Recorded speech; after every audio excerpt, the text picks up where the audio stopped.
there's a certain type of person that you need to be able to unlock that money. I can't come and give you $100,000 and then you're going to use $50K to sort out your personal issues. Most entrepreneurs would come to me with ideas, wanting to get funded. And unfortunately, in our ecosystem, that's going to be a very difficult thing for you to do. Investors in Ghana don't really give money for ideas. They need to see something in hand. The problem is that we're all trying to be unicorns. And a unicorn is? A unicorn is a company that is valued over $1 billion. But maybe you just need to be a zebra. You need to be something that is reachable, achievable. Importing ideas is not a bad thing. We just need to make sure that... Is this the same idea that you've been approached with funding for? Yes. How much was that? $3 million. I mean, this conversation is very interesting because I actually turned down the money because I feel like... Where do I identify investors? When you ask anybody, where do I look for investors, they'll tell you.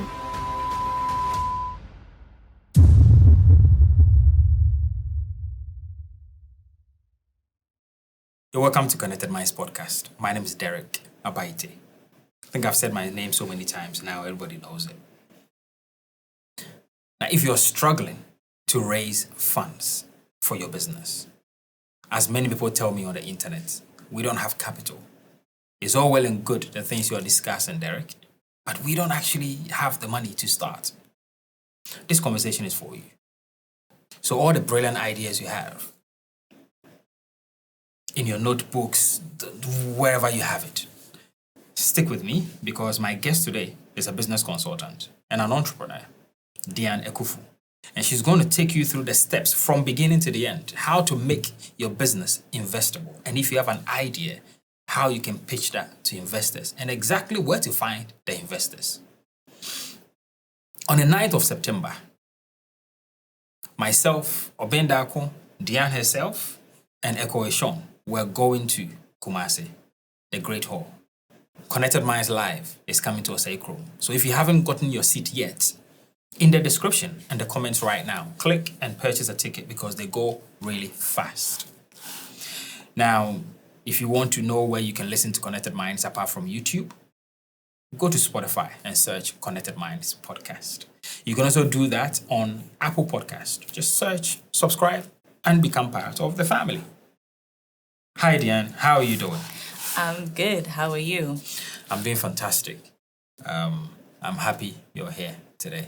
I'm glad to be here. Yeah. Yes. Konnected Minds podcast. Yes. So today our conversation, as the intro said, is really for you to break it down. Yeah. To the simplest forms for us to understand how we can, model our business properly to raise funds, and then also people can go from idea to getting funded. Mm-hmm. But for you yourself, have you raised funds for your business before? For me, no. Okay. I've never had the need to. Why? Because I always bootstrap. So I use my funds to set up my businesses. So I've never had the need to. So then, to really qualify you, why should anybody watch this conversation? Because I've helped other businesses raise money, and I've done roughly over $1.5 million for entrepreneurs across globe. Right here in Ghana? Across globe. Right, from investors here or? Across. I see. Yeah. And these businesses are Ghanaian businesses or across? Some of them are. I see. Yeah. And where did you learn that skill? How did you come by that? So, very interesting story. Someone one day asked me if I could build them a business plan. And I said yes. And so that's where the journey started from. I started writing business plans for people. I was helping people write business plans that they could take to the banks. And so, I was already doing most of the work. They would send me the criteria and I would try and do everything within that criteria. I was like, I'm already doing the job. Why not position myself better in that space because I'm already doing it. And I was really good at it because most of the people that I did it for actually did get their funding. Yeah. Most of the people, what percentage are we looking at? Oh, probably like 80%. I see. Yeah. And what have you seen as the reason why people get funded and the reason people don't? Okay, so usually I would say that it's depending on what you're doing, right? The industry you're in and what you have available. So most entrepreneurs would come to me with ideas wanting to get funded. And unfortunately, in our ecosystem, that's going to be a very difficult thing for you to do, right?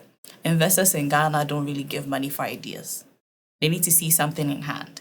So depending on who you're talking to, it could be a very different conversation. If I don't know you and I'm trying to sell you a phone, and I'm telling you the iPhone 17 costs 2,000 cedis, you're probably going to say, well, maybe it's fake, right? Because you don't know me, right? So you're going to have issues with that. It's the same way we're approaching investors and we're asking them for their money. They don't know us. They don't know what you're doing. You're selling them an idea that doesn't exist yet. So because that doesn't exist yet, I mean, what is your proof? You don't have any money. You don't have any traction. You don't have any product, nothing in hand that they can work with. So it makes it very hard. So that's where the trust comes in. So if you've built something in the past, you can use that as something like currency to negotiate for where you're going now. But if you have something that you've been working on, it's actually really easier to sell that to somebody because you've been working on it for a while. You probably did a pilot, you have an MVP, you have something in hand to show that you actually are serious. So what happens is that most people think that registering a business or registering a sole proprietor is your ticket to getting an investor. It's not. It's just a registration. What is? You need to be compliant. Take me through the compliance process. Okay. So the compliance means that, first, are you even registered with GRA? Do you have SSNIT? Right? You say on your pitch deck in your team section, you're saying that you have 3 employees. Are they registered with SSNIT? Are you paying for them? That is compliance. You need to also be filing, right? So how much money are you making? You can just put some spreadsheet together and tell us that you make this amount of money, but what is recorded? If you don't have anything recorded, you are not compliant. So it's recorded on the spreadsheet that the small business owner is using. Yes. However, it actually also needs to be recorded with the government. Yes. Okay. You need to be compliant because investors are going to give you their money. They need to make sure you actually obey the law, right? Or else you're going to put them in trouble as well. So if you come with an idea and nothing in hand, nothing has been done, it's going to be really hard. So you have to put all of these documentations together. And things like your bank statements as well, you're going to check that. And if you're someone that doesn't like a lot of pressure, you don't want anybody bothering you and looking into your business and holding you accountable, you probably would not do well trying to raise money. Why is that? Because you need to be compliant, right? And if compliance also means that there's some strict rules that you have to follow, right? Filing for your taxes and all of these things. If you're not doing them, I mean, who can invest in a business that doesn't pay taxes? And the reason is, even with your bookkeeping, right? People have bookkeeping, but how accurate is that? Okay, explain that. A business that is in survival mode, right? I call it survival entrepreneurship. They don't have time to keep records. They don't have time to document their journey in terms of how much sales, this and that, because at the end of the day, they're going to be taking money from the business and things will get crazy. You won't see what is happening in your business again because you actually need the money. You have an emergency. You have to bring 3,000 Cedis. Where are you going to get that money? It's going to come from the business. So even though you have probably some records, it probably isn't also accurate. Any investor that comes in and they do their due diligence, which means that they're going to look at the numbers in your business, what that means for them is that they're not going to be they'll see the trend of how much money you've been taking for yourself personally. I can't come and give you $100,000 and then you're going to use 50K to sort out your personal issues. It needs to go into the business. So that's the mindset of the investors. I spoke with two grown men who had, invested in other young people. Mm-hmm. And one of them said that two of them used the money to travel abroad. Is this a genuine concern of some of the investors? Yes. And because what people don't understand is, let me even ask you, before we started this Silicon Valley framework of getting funding, because what we're using now is what we call the Silicon Valley framework, where you need to prove yourself before you get money. Initially, in Ghana and across the continent, what was done was trust. So I knew you knew me, I knew where you lived, right? You use your land as collateral, right? And then you go and ask the chief for money. The chief gives you money. And then when the chief gives you money, that's kind of what you use to do what you need to do. You can use the land as collateral, right? And you can use your, if you're a farmer, you can use your future produce as collateral, right? So now what that means is that was very doable.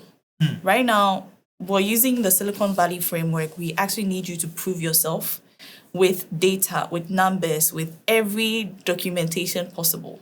But back then, it was more of a trust currency. So I would come to your place and I'll see it and I'll say, okay, I'll give you the money. So the chief gives you the money or the elder in the community gives you the money. Some of the frameworks are still being used till today, right? But there's a problem.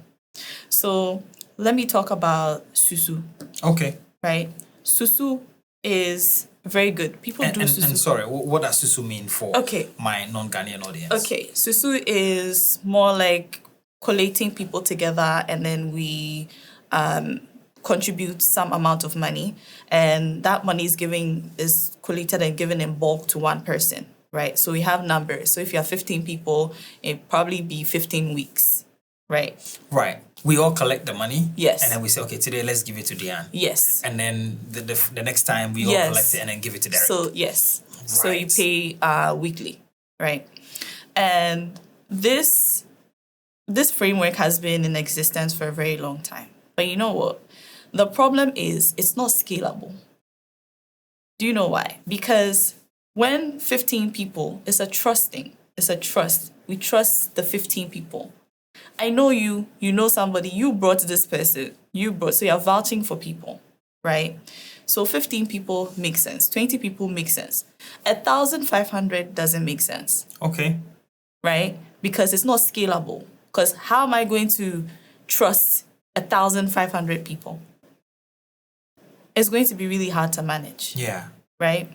Same thing. I'm going to make reference to apprenticeship, right? Apprenticeship existed way before, where even when you trace it back to the Igbo kingdom, right? The Igbos up to today, they still do that. You serve for 5 to 7 years, and then the boss that you serve with, after that, they're going to set you up. So they give you seed capital. They help you set up your business, and they give you some money to go and start your life. I think a lot of the churches even use this method. Right. Yeah. Right. And the thing is, again, it's not scalable. How many people can one person take? How many people are even doing this apprenticeship thing? It's not scalable. Can we do 50,000 people? Can we give 50,000 people access to funding this way? It's not scalable. So now, the problem is that because these things are not scalable, we've had to adopt other frameworks because we have evolved. Which is why the Silicon Valley framework. Yes. Can you explain that to us? Okay. So when from inception, you need I'm going to talk about your pitch deck, Okay. right? Pitch deck. You need a pitch deck. You need a business plan. Okay. Right. What is a pitch deck? What is a business plan? Okay. So a pitch deck is a summary, a visual summary, and emphasis on visual summary. A visual summary of your business plan. Okay. So a pitch deck is just a document that, more like a PowerPoint presentation, that is showing all the information about your business. So there are 10 things that actually go inside the pitch deck. Okay. Right?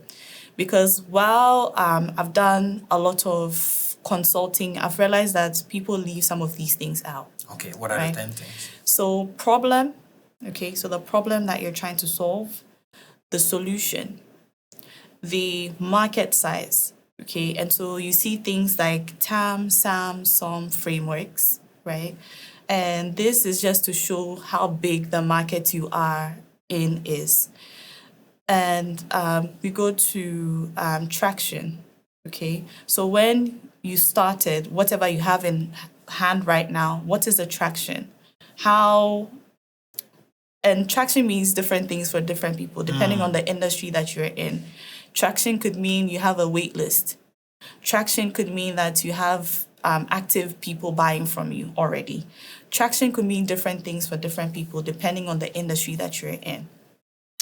We go to, so market size, traction, and then we go to competitors, right? Okay. You have to do your competitor analysis. In every industry, when someone tells me that there are no competitors for what I'm building, I tell you that You haven't done your research enough. no. And even that, if you don't have competitors, I personally would not go into any business that doesn't have competitors. Why? Because the market is not validated. But you could be the first person validating the idea. You could, but that will cost you more. Right, and it becomes a lot more difficult to get funding. Exactly. And then, you know what happens? People can copy you and make it better. Because I learned from your mistakes, right? And that's why you do competitor analysis. I look at what you're doing that I'm not doing. I look at where you're lacking in something and I improve on that. I would rather that than be the first person coming into the industry and I have to burn a lot of money. You can look at the story of Amazon. Okay, talk to me. Right? Amazon had investors that were with them for many, many years, over 10 years, right? And they were still not profitable. And at this time, money was being burnt, right? You probably can't afford that. You are in Ghana, you are somewhere, you have something small you want to start, you don't have the capital. You want to be the first person that came up with this thing. It's going to be very difficult because it can be capital intensive depending on the industry. I get it. Doesn't that also mean that we are going to be importing a lot of ideas instead of solving our own problems? Because some of the problems we may have, there may not be competition as such. Right. Locally. Personally, I don't think any idea is so new. Right, novel in its nature. Yes. People, it's something that someone has probably thought of, someone has done something little, you probably haven't seen it yet. When I decided to start building something is when I realized that, people are actually building similar things, right? And they'll reach out to you and all of that. So you get to find out what people are doing. But the thing is, honestly speaking, our problem is that I took this concept from VUSI. The problem is that we're all trying to be unicorns. We're trying to build the rare one in a lifetime, the $1 billion idea. And a unicorn is? A unicorn is a company that is valued at over $1 billion. USD, right. Right. And people want to be unicorns, right? Or maybe you just need to be a zebra. You need to be something that is reachable, achievable in wherever you are. I'm not saying that unicorns are not achievable. They are. But do you have the capacity to get to that point? And sometimes I guess that's where the term comes in. right? Yeah. And TAM is total addressable market. Yes. We may not have that in a small country like Ghana, but Nigeria may have it. South Africa may have it. Yes. And that's the reason why in Nigeria, they have, I think they have about 5 or 6 unicorns. Yes. But And Ghana doesn't have any. No. Actually, Ghana does have, but they're not Ghanaian owned. Okay. They are multinationals. Right. Right. And so when we count, we don't count them because they're not. They are multinationals. But the problem is that because we're chasing this unicorn framework, Silicon Valley, because all this came from Silicon Valley, right? And so everybody wants to build a $1 billion tech company, $1 billion. Maybe what you need to do is solve a little problem that actually has consistency. Consistent users, consistent sales. That's what we need, right? And I like the fact that you said, okay, so how then do we actually solve problems for ourselves if we're importing ideas? Importing ideas is not a bad thing. We just need to make sure that we apply it to our context, right? Because the reason why people are also not getting funded, right, is that the yardstick in which they are using to measure these entrepreneurs, you don't meet it. We don't meet it, and people don't know, right? People don't know that we don't meet the yardstick. So it becomes a problem. So your competitors, very important. Competitors, you need to understand that when you're looking for a business that actually has competition, they validated the market for you, right? They validated it already. They're telling you there are users, there are people that are actively paying for things in that space. You don't need to come and validate it. You don't need to come and experiment with your money. I don't know. I mean, I like the idea, right? Of it's just this part of the world. Yeah. It fuels the copycat mechanism. I like that as well, right? Okay. And I have a big problem with the copycats, right? Because we're not being innovative. And I was talking to some people about this recently. We're not being innovative. We can take the same. There was a whole lip gloss pandemic. I don't know if you know this. Everybody started making lip gloss, right? Because somebody started it. And it was nice, right? And so everyone started making lip gloss as well. I'm like, okay, for something like this, what makes you different from the other person? If you can't add any value to what the person is already doing, you're just you're just coming into the same space, doing the same thing. There's no difference. You probably won't make much, right? The difference is not there. If you came with your own concept, brand story, even the packaging is still the same. You're all buying from the same wholesaler and selling to different people. They're all white labeling. Okay. Let me stop you here for a minute. So if it's your first time watching Konnected Minds, or you have been here before but still have not subscribed, do us a favor, because majority of the people that watch our videos have not subscribed. This doesn't help us grow beyond what we expect. So help us by hitting the subscribe button. Thank you. Now let's get back to the conversation. We have traditional businesses and we have startups. Yeah. What's the difference? Okay, good. I like that you mentioned this because one thing here that I've realized is that we exchange the SMEs with startups. Okay. Startups are meant to grow fast. They are rapid. They involve rapid growth. That's why you would see more like OpenAI, right? OpenAI is a startup, right? They are rapid. They're growing fast. They're getting investors, investing money quicker. They're doing things faster, right? Those types of businesses are not passed to your kids. Okay. They're grown to a point to sell or to exit or to put in the market for people to buy shares. Right. IPOs. Yes, IPOs. But for traditional businesses, you want to pass like this to your kids. You want to pass this to your generations. You're trying to build legacy. A legacy that you're trying to build cannot be a startup. You're an SME, right? Because it's not fast-paced like that. You're not trying to build it quickly and put it on the market and exit and make your money. Can traditional businesses also raise funds? Yes. Same method? Same. So we're using the same framework across board, right? Same framework across board. So traditional businesses, and even let me highlight the informal sector, right? The reason why we're having issues with the informal sector is that we were always widening the gap because they don't understand what is going on here. And there's the people that know, okay, about all of these Silicon Valley stuff, pitch decks, financial projections, and all of these things. And then there's the informal sector that doesn't truly understand everything in this space, right? Does that mean that they don't deserve funding? So we leave these people to go back to the traditional frameworks that have existed before. So you see them doing the susus and the apprenticeships and stuff like that, right? Because this is what is working for them. Now we need to find a way where we merge these two, right? And that's what we're struggling with.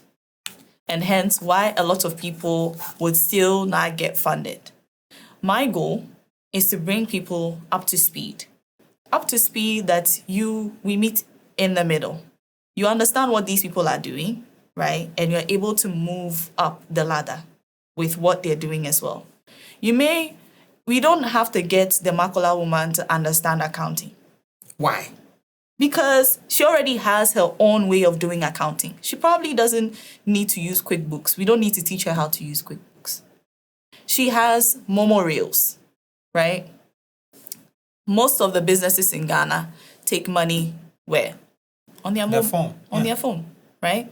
That can actually be translated to replaced with the bank statements. Because maybe these people don't have bank accounts because they are not formal businesses, right? So they probably don't have bank accounts for the business. But that's a form of a bank account. Yes. Essentially. Exactly. And they can still get statements. Exactly. Right. Right. And so we need to get to the point where these things are used and validated. Because the more we keep trying to force them to do something, it feels as though we're trying to get them to change. But we need to meet them where they are and create solutions for them at where they are. So we build solutions around them. And that's even what I plan to do in the next few years, right? Because even though we have Fundvestor now, we are going to have Fundvestor local. Okay. Yeah. You've spoken about what goes into a pitch deck. Yes. Now let's talk about a business plan. Okay. So the business plan is the full-blown plan of your entire business. Okay. It's in its name, a business plan. Yeah. Right. At what point do you do a business plan? I would say that like when you get your idea and you have the concept in place and you started working on, putting things together. 80% of the things I wrote in my business plan didn't happen. Why? Because the numbers were either inflated or under. Exactly. So what happens is that most people don't update their business plans. Right. Right? It's a plan. So it needs to change. If something goes wrong, it needs to change. It's a plan, right? You're planning, it's more like you're planning your life. Okay, you take this route, it doesn't work. You're moving to this route. So you have to tweak it, right? You can give, financial projections. And I always tell people this. Before you even go and talk to any investor, before you talk to any investor at all, you need a pitch deck. Yep. You need a business plan. Yep. Your business needs to be registered, right? Because you need to show that you actually believe in what you're doing. Okay. So if you are not registered, is kind of like a red flag, because how can you not be registered and you are pitching to me to give you money? Because how much is a registration, right? So you need to make a little investment in what you're doing. So pitch deck, business plan, financial projections. Okay. Right? And I think these three can do. Should they have like social media accounts Oh, ready, yes. websites? Maybe. I mean, today's world is easy. Even that, it's not too much of a big deal. I feel like those are the low-hanging fruits. Okay. Right? Social media, you can have a social media you're posting or not, depending on the industry you're in. But social media is a good tool to actually showcase what you're doing. But if you have a website and you don't make money, right? So you need to validate your idea. And validating your idea means different things to different people. Okay. Right? Before I decide that I'm going to work on something and go full force into it, what I would do is I would validate my idea. I would create a little pilot. Okay, pilot. Yeah. Okay. So let's say from Accra to Kumasi. Pilot. So let's say my book, Yeah. right? When I wanted to put together a book, I knew very well that it's something that's needed, but I didn't know if people are actually purchasing. So I created a little community and I asked them, okay, so what do you think I should put in the book that I'm writing? They said a whole lot of things and it was in line with what I had planned. I validated it by asking them, okay, so would you guys pre-order the book? People pre-ordered the book. And that was my validation. People actually want to purchase it. A lot of people leave the validation behind. You can have an idea. Your idea can be $1 billion idea, but if you don't make any money with the idea, it's still an idea. You need to validate that this thing can actually make money. So this sounds more like tech, digital, somebody that is starting. Okay. So we can use products. Yeah. Okay, let's use products. Let me give you an example. When I decided that I wanted to start a dried fruit business, what I did was to go ask people, oh, would you actually like this? And I actually brought samples to give to people to see, okay, so if I am to sell something like this, would you actually like this? One thing that we usually leave out is the market research. That goes with the validation, right? You can't sit in your room and coin ideas and think that, oh, this idea is going to sell. You actually need to be on grounds and talk to the people. Before I started building a tech startup, I had one-on-one meetings with entrepreneurs and investors. I went to their offices to ask them questions. Okay, so what would you want to see in a product like this? What does that look like for you? Would you pay for something like this? Right? Some of them will say yes, and at the end of the day, maybe not pay. But the thing is, you want to validate, right? Sometimes I'll require them to make a little commitment.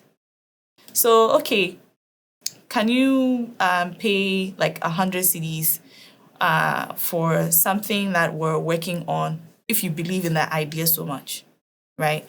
Someone might not want to give you that money. Somebody will, right? But the thing is, you need to be out there trying.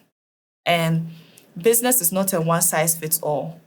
It's different for different people. Depending on the target market that you're addressing, you need to make sure that you have more insight on what they can actually do in terms of, do they even have the purchasing power and the pricing. Pricing is always a thing as well. Yeah. Because our ecosystem is strongly price-driven. Somebody will move from here to somewhere very far just because of some 50 Cedis, right? So the market is driven by price. And so we're talking about the total addressable market and the serviceable obtainable market, right? Well, sometimes the market is the market, right? It's the data that you would probably find online, find with the data stats and stuff. That's general.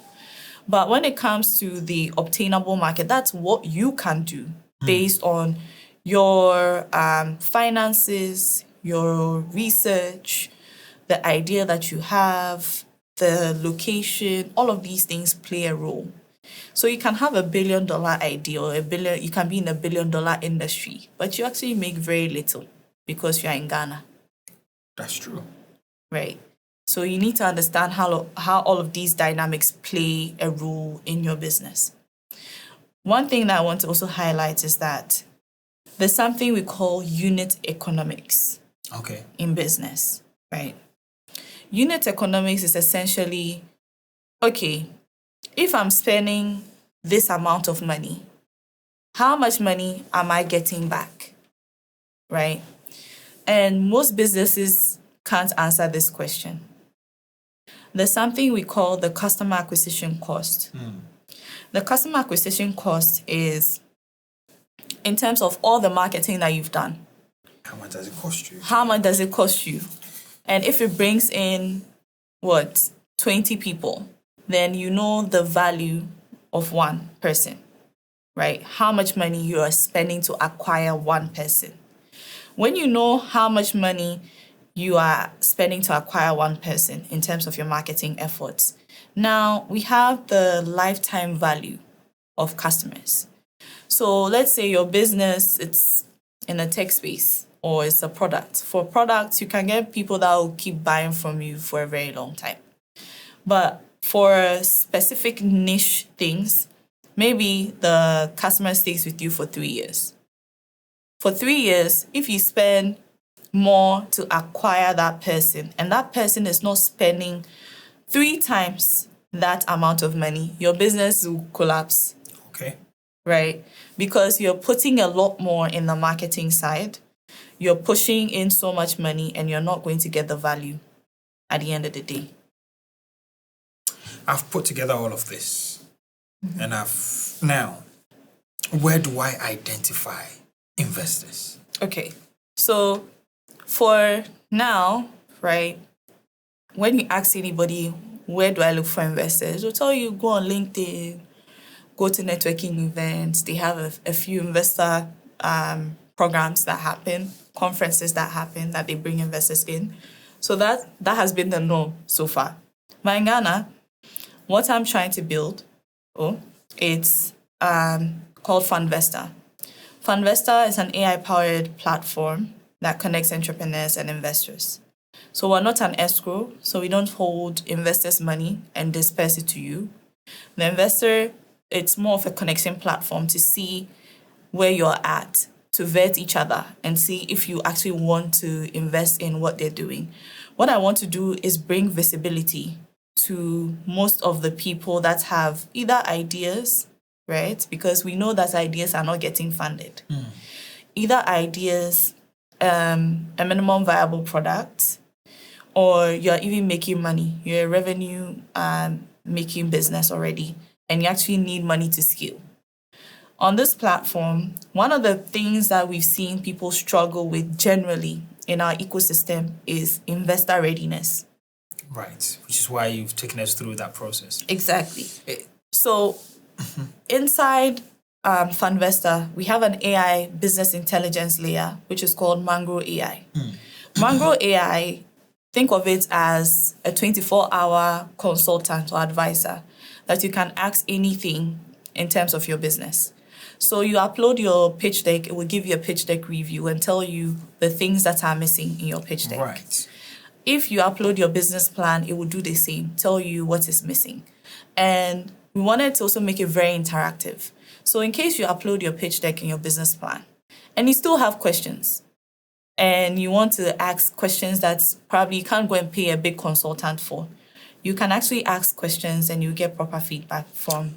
Is this the same idea that you've been approached with funding for? Yes.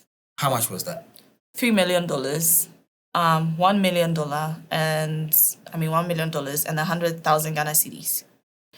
And I've had smaller offers come to the table as well. But this conversation is very interesting because I actually turned down the money because I feel like it's too early. They require me to build an escrow.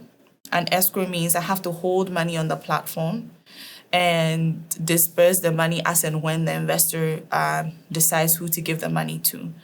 And we know the regulations are a lot. And at least for now, this is kind of where I want to start. I want to start with the readiness because that's the most important part. You can be on, there are other platforms similar to this, right? But they don't have the readiness layer. There are other platforms that will connect you to investors. Even in Ghana, there are platforms that would create what we call deal rooms. They will put you in the same room with the investor. You pay money, roughly around maybe $120 or 1,200 Cedis. They'll put you in the room with the investor. What if the investor doesn't fund you? What happens to your money? You're a small business. So I'm really trying to figure out like why.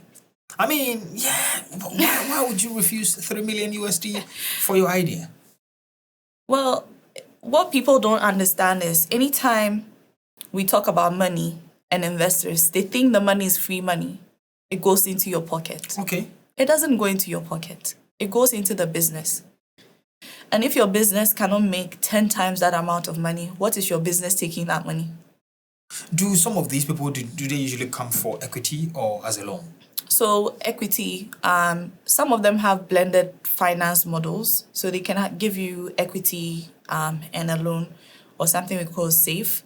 SAFE is I give you the money and then later it turns into equity when you decide to raise money. Yeah. And we have convertible notes. Convertible notes are a loan that is given to your business. And then when you're going to raise money, it's actually given to you at a specific time, like for a specific time frame. And what happens is that it's a loan, so you have to pay back, right? And you might pay with interest as well. But for SAFE, you don't pay any interest. It just turns into equity. Let me stop you here for a minute. So if it's your first time watching Konnected Minds, or you have been here before but still have not subscribed, do us a favor, because majority of the people that watch our videos have not subscribed. This doesn't help us grow beyond what we expect. So help us by hitting the subscribe button. Thank you. Now let's get back to the conversation. There's something I really wanted to talk about. Okay. Because it's a story that someone sat here and spoke to me about. It's actually, and said that there's a Ghanaian company that invested in his business. And initially, it was equity, right? And they ended up taking over 60% of the business. But now he regrets it. Yeah. But it's a bit too late. And initially, when the investment came, the contract was a bit funny. But because he was excited and he needed the money, he went for it. Later realized that it was actually two companies. And he's almost lost control of the business. What's your advice? Okay. So I will say this. From the point, so let me even walk us through what that process to getting money looks like. From having your pitch deck, your finances, you are compliant, you have registered GRA and all of these things that we've spoken about. You move to the stage where you're talking to the investor. So you approach them with your pitch deck, right? With your pitch deck, they like your pitch deck. Okay, they want to do due diligence on you. And so that's where they request for all the documents that you have. Yeah. Right? They go and do their research and then they come up with a valuation. The valuation is going to be it can be based on different things, based on the market, discounted cash flow, which means how much money your business has been making, or it can be based on the industry that you're in. You move to the term sheets, okay? The term sheet is where they actually give you a document that states that we want to give you this amount of money at this rate. And we're going to take this and that from you. So it's either equity or it's a loan that you have to pay back at a specific time. Now, when that term sheet comes, most people make this mistake, which is they actually don't involve a lawyer. Okay. Because you would think you understand 20%. And they've written safe, they've written convertible notes, they've written all of these things, and you think you understand. But you later come and find a clause that says that if you try to quit, they're going to take your company from you. I see. Right? And you might miss that because that's legal's job. Right? And so I tell people this, as an entrepreneur, always involve a lawyer. You don't need to have a lawyer because I know it's quite It's expensive. expensive to retain a lawyer. But then maybe you could do a no-win, no-fee kind of model. Right. So that needs to happen when you get to your term sheet stage. Don't go and sign any agreement with anybody without a lawyer looking at it. Because that's what happens. You get excited, you feel like you understand everything, the relationship is good, everybody is smiling, but you don't know what is hiding behind those words behind the document. And then also, essentially, investors go into business because they want to make money. Yes. And that's my problem with most Ghanaians, right? They think that an investor is someone that just wants to throw money at people. That's not it. They need to make their money back, and they have time frames in which they want to make their money back. And so going to take somebody's money means that you're probably going to be under a lot of pressure to deliver because you're taking money that you haven't made yet to make that money. Right. So you have to force the business to produce that money and more. That's why validation is very important. If you haven't validated your idea, you move to a point where you've taken the money, now you're not getting the people coming in. And you are burning the cash every month. Your burn rate is high. What that means is, within a certain time frame, you would have burned through the money and not achieved any results. And so you see that recently we're having trends of investors pulling out their money from tech startups across the continent. Because we're depending on their money. Right? 80% of the funding that comes to Africa is not from the continent. I see. It's from Europe and North America. That's where the funding is coming from. So you don't fund yourself, and so you don't get to determine what the market looks like. So that's why when there's a little market volatility, you see investors pulling their money out. And then the business starts crashing. And there are people that also want to build businesses in spaces that are capital intensive, right? You get the money, all right, but you forget something, the knowledge tax. You're building in a market, you're the new person, the new idea. You're building in a market that is new, right? You are coining your own space. Now, you have to pay the knowledge tax because you have to spend a lot in marketing to get the people up to speed to use the product. I'm going to use an example. Right. MTN. Yes. MTN came to Ghana. MTN came with the mindset of taking over the market. Already we had Vodafone. I think it was called something else. I forgot what it's called. But it was in the market already, and it cost 1 million then in our old currency, 1 million to get a SIM card. MTN came into the market and distributed SIM cards for free. Even as a kid, I probably had, 5 MTN SIM cards because they will meet you on the road and give it to you for free, right? And then when they realized that they wanted to take over the Momo and money transfer side of things, what did they do? They went into the rural communities because, you know what? Whatever we do, we cannot get rid of the informal sectors. The people that are not very formal, they don't have all the knowledge that we have been going to school and all. They have their own type of knowledge as well. So you need to reach out to these people. But how do you penetrate the market? Once you're able to break into the informal sector, you're going to be a millionaire. I see. Because MTN used the trust thing. So we're talking about trust. Trust being a currency, right? Susu, trust. Apprenticeship, trust. They use trust. They started using people in those same communities. And then they trained them in how to do the mobile money transfer, right? They built the stalls for them and they put them there. Derrick, I would trust you because I know you. Yep.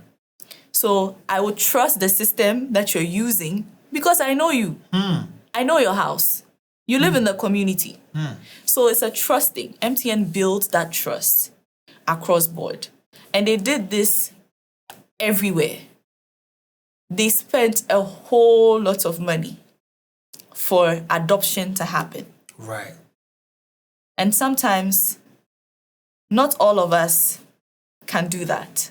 We probably don't have the finances. We don't probably have the grit to be in a system for 10 years and not be seeing the results immediately. Yeah.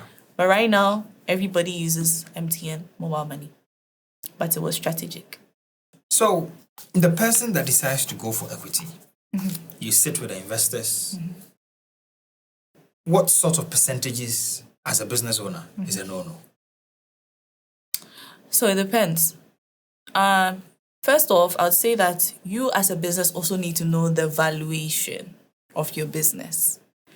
Look at your industry, look at people that are doing similar things that you are doing and start and compare what they are valued at and what you have the potential to be valued at as well.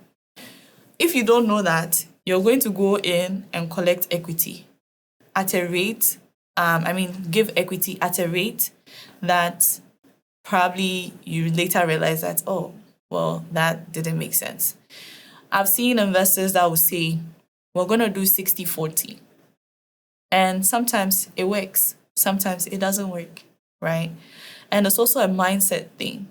When you say bigger numbers, the entrepreneur starts to think that, oh, now I'm working for you. Okay. Right? Because even though it's my business, I'm working for you, right? And most people don't like that. So in my conversations with investors, they try and do less than that, right? They try and do, so you have majority shares, yeah, so that they would be minority. And so you can feel as though you own your company and you're doing things, because the mindset also plays a huge role in how the person is behaving, how they deliver on things. Because when they start to think, oh, if you've taken all of my company and all of these things, then it starts to trickle down and you see that the relationship kind of... Yeah, there are also stories, though, of some Ghanaian entrepreneurs who raised money, I think, in the US, where they used the money for personal things. Company, nothing for the company. But essentially, the company went bust. And this is a huge challenge because it's a trust thing, right? The trust thing is that the investors actually want money. So if you start using for your personal finances, doing anything that you want, first thing and even I've had people on my live sessions that would say, I want to raise money so I can buy a Range Rover. There you go. Right? But they don't realize what it actually takes to get to that point. If you're making 100,000 Ghana cedis, even on a monthly, right? That money still doesn't belong to you. Your business is an entity. You are an entity. So they're treated as two different things. You're two different people. Let's use your business as a person. Your business is a person, you're a person. The business pays you. So you're an employee at your business. And that's very important because if you don't understand this basic concept, it's going to be very hard for you because you're going to use the finances to do your own things. I'll tell you the truth. Should I tell you the truth? Tell me the truth. When we started our business, I think for the first 1 year, lucky for us, George was always with us. George is a bookkeeper. Okay. He's been with us since 2014 from the get-go. when the business was being registered, he was around. But I didn't get it that the business was a different entity to myself. I actually did not get it. Yeah. It took me a while Yeah. to know that it's like you've created a human being. And it needs to be respected. It needs to be taken care of. I didn't get it. Yeah. To the extent that now for me to be able to take money, I need to be paid. No, I didn't get it. Yeah. So I understand that some, small business owners and people who even have startups, people who are even doing all this TikTok stuff, social selling, they still don't get it. Yeah. Recently, there was a lady that approached us for some, investment. And we just asked basic questions. Have you got a management account? She didn't even know what the hell that was. Now, I'm still yet to, get those management accounts. Wow. She had registered a business. Yeah. Never filed anything for the past 3 years. Yeah. A business account, but it's completely empty. Everything is happening on her Momo. She's quite educated. Yeah. And this is a story of most people, right? And that's why I say we kind of need to come to their level. Yeah. Because the more we try and change them, it's not working. Yeah. It's not working. We need to come to their level. And that's why there's a lot of SME capacity building happening across the continent. Yeah. Where people are funding people in the north, across regions, to educate them on, what it actually takes to run a business. Yeah. Because most of us were not taught in school, right? And for me, I came from a pure biology background. And I'm now in the business space and I'm learning all of these things. I actually had to learn it, right? And practice some of these things because, listen, if you want to get to a certain level, there are certain things that you cannot just leave on the table. Okay. And a lot of people would register as sole proprietor and think that, they can give equity to investors. How? You can't do that. You and the business are one as a sole proprietor. You are considered the business. An investor will not invest in a sole proprietor because it's high risk. If something happens to you now, you and the entity are one, right? And what people also don't realize is that your personal finances are liable. So if you are operating as a sole proprietor and you go into a bad deal with somebody and the person sues you, they are coming for all the assets that you own that are in your name. Now, when you register the limited liability by shares, you can actually issue shares to investors, right? But most people don't understand this. And so they think, I have a registered business. I have a registered business, but you and the business are one. So recently you started coaching businesses and helping them to raise money. Tell me the story. Okay, so over the past few years where I've been helping businesses raise money, one of the things I've realized is that, again, the readiness part is not really there. And all the things that we've discussed here is the problem of every investor in this country. Okay. Right? I've had conversations with them and they complain about the same things over and over again. So I'm like, okay, well, if I understand what the investors want, and I also understand what the entrepreneurs need to be, why don't I, solve this problem and put them together, right? So I came up with an incubator program called the Big 10. So the Big 10 is essentially to help them raise 100,000 Ghana cedis each. When I started this, do I have 100,000 Ghana cedis? Probably not, to give to them. Because I was thinking because in total, 10 people, so 1 million Ghana cedis. Right. Do I have 1 million Ghana cedis to give them? No. But do I know people that have 1 million Ghana cedis that probably would want to give to people that qualify? Yes. So what I did is, okay, I'm going to bet on 10 people, train those 10 people, and help them raise that 100,000 Ghana cedis. If your business is at a point that you need to scale, or you just need some money to push into what you're already doing, yes, I would definitely help people do that. So I put out the application for close to 3 months, right? The reception was very bad. Very, very terrible. Those videos probably went, like, the reach was really high on TikTok. And if you go to those DMs, those comment sections today, you see people saying interested. Meanwhile, in the video, I gave clear instructions. Use the link and apply. Use the link. I even put the link in my bio. I probably got maybe 23 applications over 3 months with videos that probably had maybe over 100K views. And in my mind, I'm like, what is wrong? Right? Because everything was clear what to do. Yeah. And it wasn't a very hectic process. Just answer a few questions. And well, with the 23, we did the interviews, and I'm really sad to say this, but some people came very unprepared for something of this magnitude, right? And this is just to show where people are, right? You want to raise the money.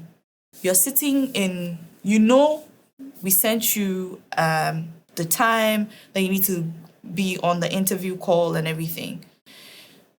You are sitting in some place with your friends, laughing in the back, there's music and all of that. Another person was at a funeral. Right. So and I'm really sad to say this, but this is the reality. Right.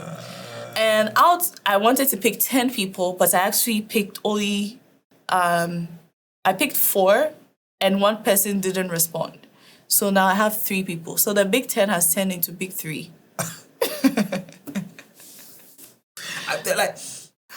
Are young people really serious? Well, I think so, to some extent.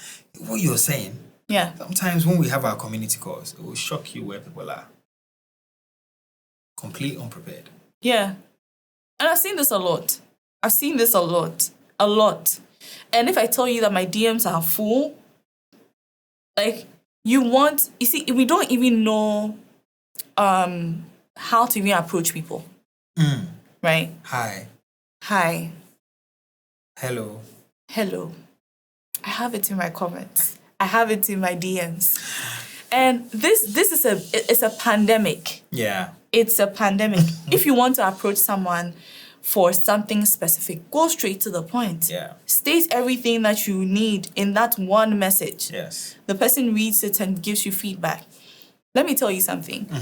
One of the investors that we're going to meet, okay, there's this entrepreneur. This was my first time meeting him in person. And he actually was supposed to meet an investor, right?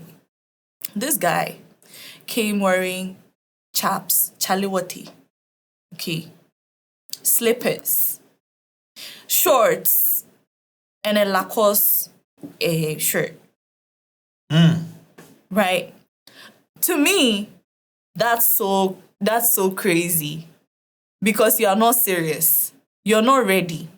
There's a certain type of person that you need to be able to unlock that money.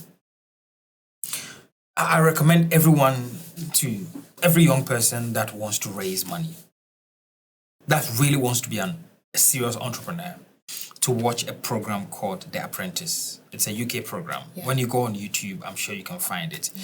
If you can't find it, I don't know, use a VPN and try to access it on ITV or is it BBC? One of those. Yeah. Watch that program. And there is another program you need to watch, which is Shark Tank. Yeah. The next program is Dragon's Den. Find these programs and watch it. Yeah. You know, it's like trying to become a business person is an actual thing, you know. It's not, I'm sitting somewhere in Kwadaso and I think there's somebody somewhere in New York that has money that is going to give it to me because my story is that my mom and dad don't have money and I've thought that I can start self-drive taxi and they're going to just look at me and my situation and give me the money. right? It's a real thing, man.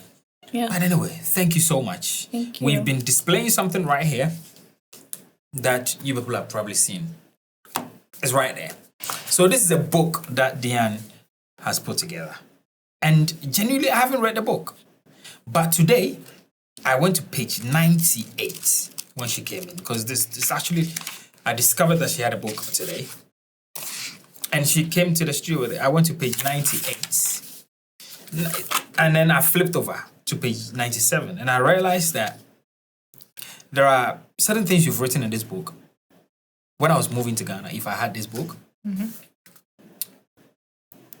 my life would have been a lot easier. I'm not even kidding. And you saw the face I did in there when I saw it. Yeah. This page talks about regulatory approvals. Yeah.